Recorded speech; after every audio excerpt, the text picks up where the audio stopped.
Hi, my name is Erin Marsh, and I'm coming to you from Bemidji, Minnesota, and I'm here to read a few poems for you today. I'm going to start out with poems from my book. It's called Disability Isn't Sexy, and I'm going to read the title poem from that Disability Isn't Sexy. It is showing up at your boyfriend's office wearing nothing but brightly colored sneakers. The left one built up 1.5 inches to improve your gait, and a trench coat.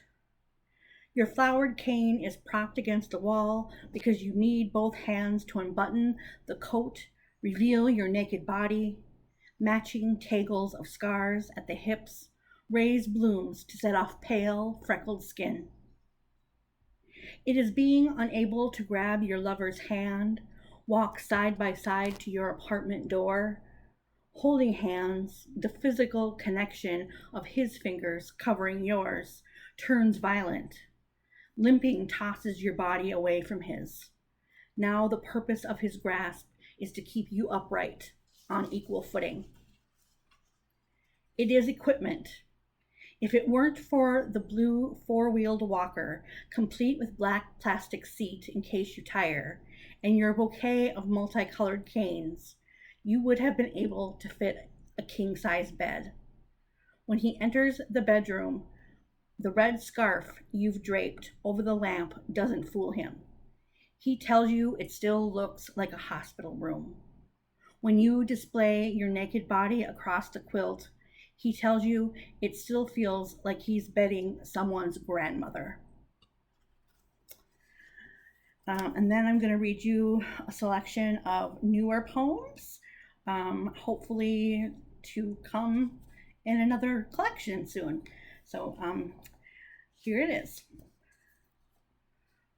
Most days, while dressing, she takes her favorite blue marker pen and draws a small, wonky circle below the crease at the back of her left knee because there is always a chance of falling in love. There will be the man in line behind her at the coffee shop, and if she picks out a skirt the correct length, he will stare at that indigo dot while deciding whether or not he will request room for milk. There will be the dermatologist she visits to inspect a suspicious mole who will finger the dot, ask how long that has been there.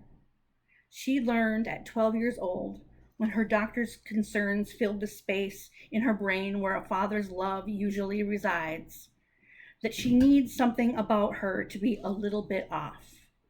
A part of her to draw enough of a man's curiosity that he asks to see her again and again.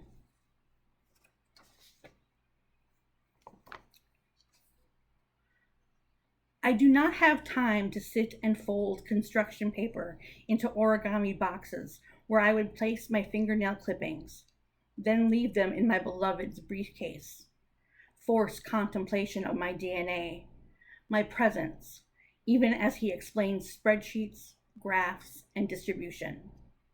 I need a lover who dips my fingertips in black ink, prints my whirls onto the inside of his wrist, thrills in knowing he is marked as mine.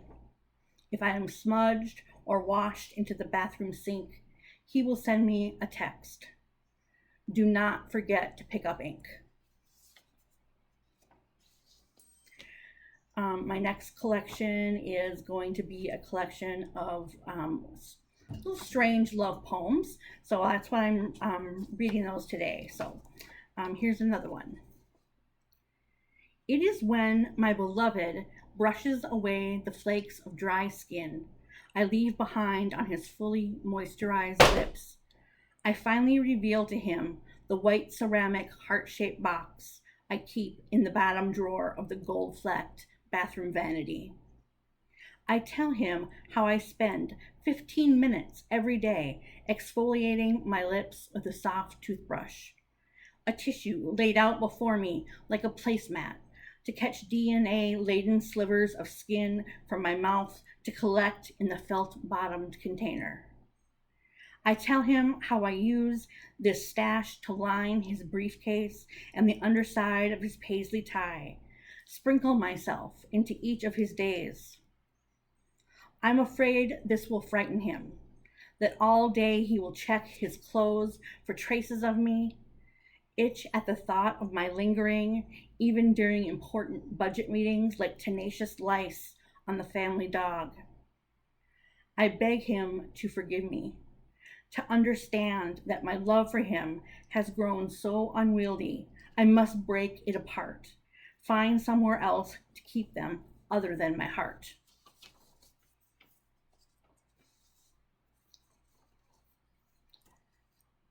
A woman in western Scotland witnessed a white rainbow over the misty moor.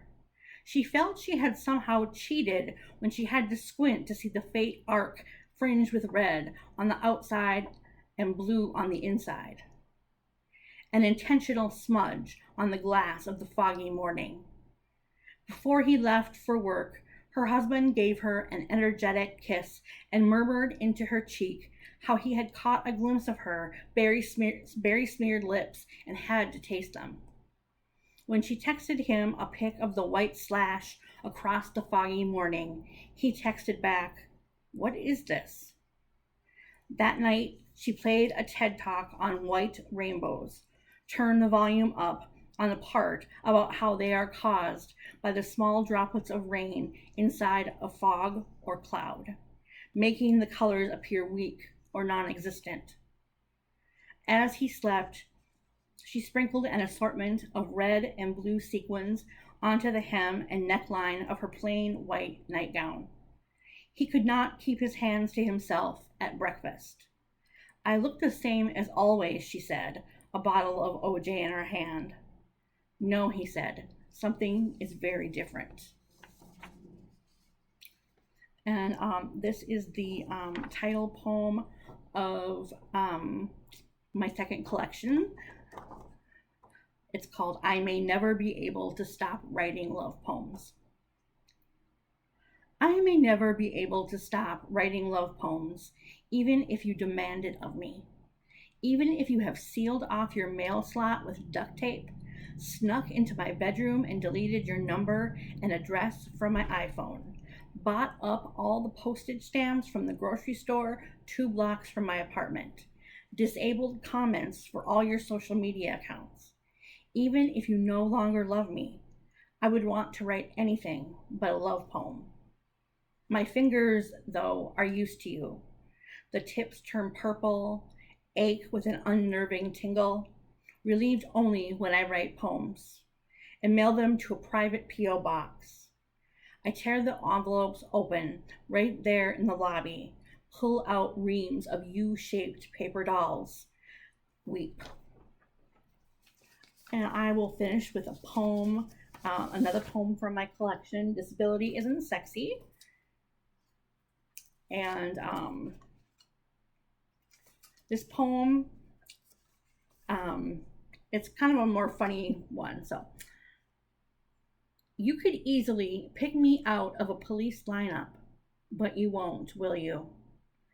To identify me as the woman who digs through the trash set out in the alley would mean I am the same woman brought home from the bar last night. It means at some point you overlooked my left leg, dented and scarred, the lopsided hips onto which was stitched a map of the rivers and tributaries of another planet. The fat gathered at my stomach, awaiting further instructions. No one saw me limping from the car to your front door, my bulky body lurching left with each step. You wouldn't have needed to explain my presence to anyone, but I fled your bed at dawn. What we had did not sate me.